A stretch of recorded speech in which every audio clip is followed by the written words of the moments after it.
जय श्री कृष्ण। सतनाम साखी। जीअं त तव्हांखे ख़बर आहे त असांजा दादा जन गुरुदेव त आहिनि ई। जीअं मुंहिंजो एतिरो चवणु आहे तव्हांखे त जीअं अॻिले ज़माने में जीअं बाबा गुरु नानक देव हूंदा हुआ तीअं उनजो ॿियो रूप आहिनि असांजा दादा जन गुरु नानक देव जो ॿियो रूप। इन अखरनि ते मां तव्हांखे वेनिती कंदुमि त ज़ोरदार तारियां वॼायो दादा जे लाइ। हिन जुग जा गुरु नानक देव आहिनि। फरमाइश है दादा। मुरली जी के लिए मुरली ने कहा है कि दादा के लिए तालियां बजाओ जोर से, तो तालियां बजाओ। दादाजी के लिए तालियां बजाओ। और हमारे बहुत ही जानकार, जिसको बोलते हैं उगलता सूरज, स्वप्न तिवारी, यहाँ के गुरुकुल का लड़का है। उसने बहुत कुछ पाया है यहाँ से, वो आपको कुछ बताएंगे। स्वप्न तिवारी, स्वप्न तिवारी आ जाइए।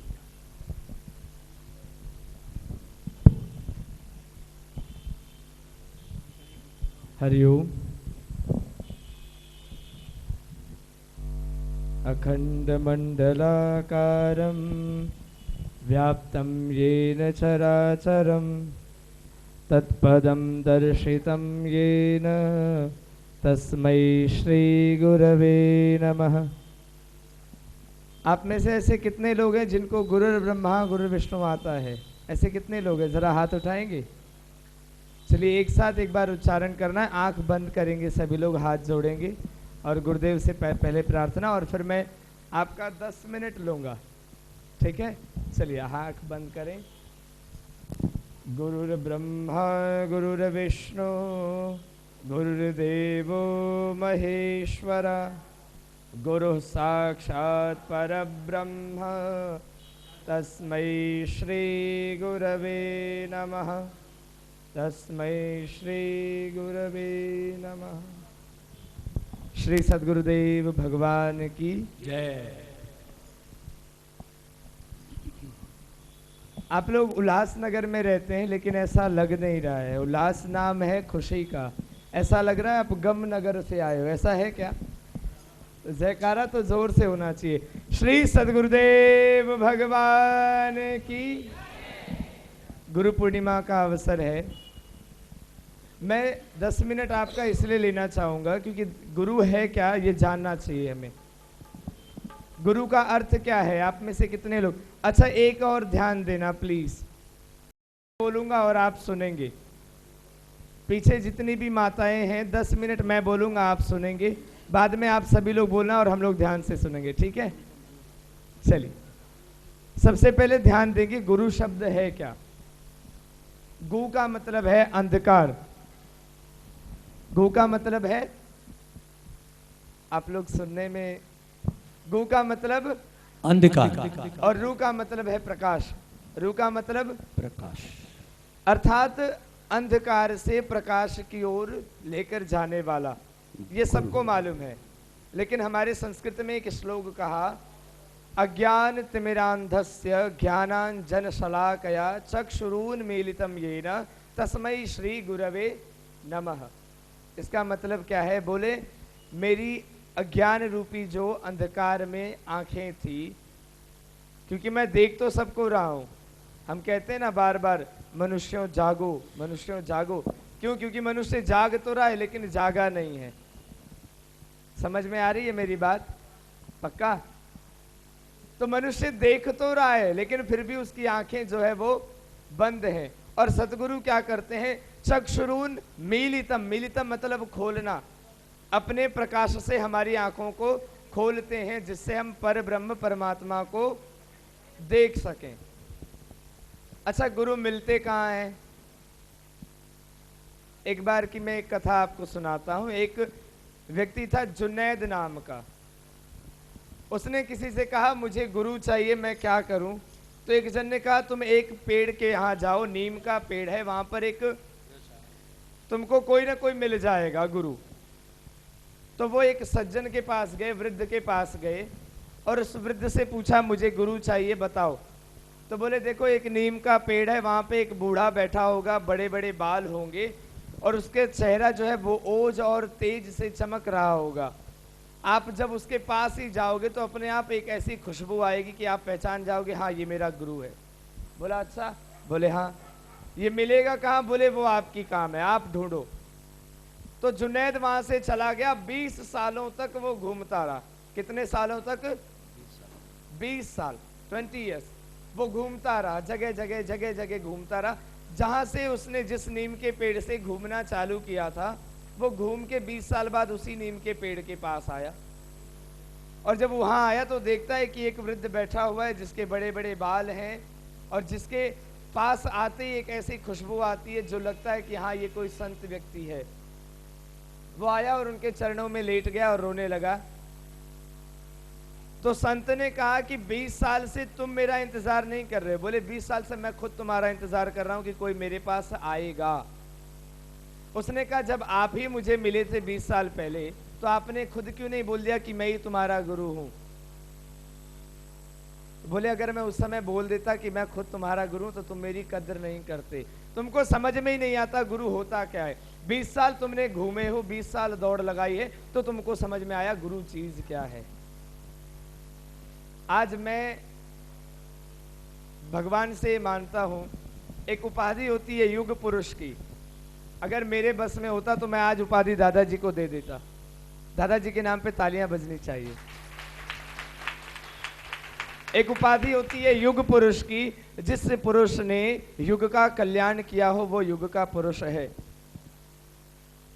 गुरु दो तरह के होते हैं, एक ऐसा गुरु, एक ऐसा भक्त। देखो भक्त भी दो तरह के होते हैं। एक ऐसा भक्त जो सीधे गुरु से सीखता है। महाभारत देखिए ना, सबने सुना होगा, किसी सज्जन पुरुष ने पढ़ा भी होगा। अर्जुन था, उसने अपने गुरु से सीधे धनु विद्या सीखी। लेकिन एकलव्य ने किससे सीखी? मूर्ति से। किससे सीखी? उसको गुरु कभी सिखाने नहीं आया। बोले तुम नीची जात के, मैं तुमको नहीं सिखाऊंगा। नहीं सिखाया। उसने गुरु की मूर्ति बनाई और उस मूर्ति से ऐसी धनुष विद्या सीखी कि गुरु का भी वचन भेद कर दिया।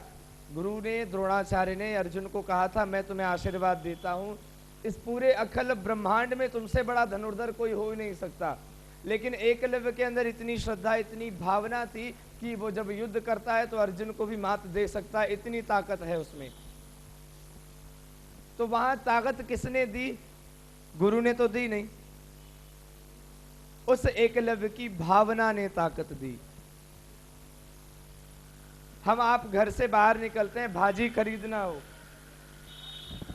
तो आपको मालूम है कि भाजी कहां पे मिलेगी, सब्जी कहां मिलेगी, पक्का मालूम है। भाई यहां से 10 कदम 20 कदम पे एक दुकान है, वहां सब्जी मिल जाएगी, खरीद लो इतने पैसे देके। लेकिन क्या किसी को मालूम है गुरु कहां मिलेंगे? मालूम है आप में से किसी को? अच्छा, दत्तात्रेय महाराज ने कितने गुरु बनाए? 24 गुरु बनाए। कितने? उन्होंने कहा कुत्ता है ना, कुत्ता श्वास लेना सिखाता है, वो मेरा गुरु है। बोले वो जल्दी उठ जाता है, वो मेरा गुरु है। सांप मेरा गुरु है, अजगर मेरा गुरु है। उन्होंने तो 24 गुरु बनाए। ये हालत हमारी है। तो कहा गुरु आपको किसको बनाना चाहिए? जिस स्थान पे जाते ही, क्योंकि आप या हम कभी गुरु की परीक्षा नहीं ले सकते। मैं अगर सोचूं कि मैं दादाजी की परीक्षा लूं, अगर दादाजी ठीक होंगे तो मैं इनको गुरु कहूंगा, तो ये मेरी अज्ञानता है, मेरी मूर्खता है। जिंदगी में मुझे गुरु नहीं मिल सकते। हाँ, लेकिन दादाजी के चरणों में आते ही अगर मेरी भावना हो जाए कि मैं यहां सर झुका दूं तो यही मेरे गुरु हैं। किसी के भी चरणों में जाते ही तो कहा गुरु कौन होता है? जहां पर आपकी सच्ची भावना टिक जाए। अभी मैंने आप लोगों से एक श्लोक बुलवाया, गुरु ब्रह्मा गुरु विष्णु गुरुदेवो महेश्वरा गुरु साक्षात परब्रह्म तस्मै श्री गुरुवे नमः। आपको विश्वास होगा अभी पिछले 3-4 दिनों से मैं ट्रेवल कर रहा था, ट्रेन में था, लेकिन मुझे याद था कि अगले दिन ही गुरु पूर्णिमा का प्रोग्राम है और दादाजी ने पहले ही आज्ञा दी थी आपको कुछ ना कुछ बोलना है। भाई दादाजी ने मुझे पढ़ाया है, मैं इनके चरणों में रहकर पढ़ा हूँ यहाँ गुरुकुल में, इनकी आज्ञा थी। तो एक श्लोक पे मैंने काफी स्टडी की कि गुरु को ब्रह्मा भी कहा, विष्णु भी कहा और महेश भी कहा, ऐसा क्यों? और इन तीनों का मतलब क्या है? देखना मैं घड़ी देख रहा हूं, 5 मिनट और है, ध्यान से सुन लेना और उसके बाद फिर मैं आपको स्वतंत्र कर दूंगा, ठीक है।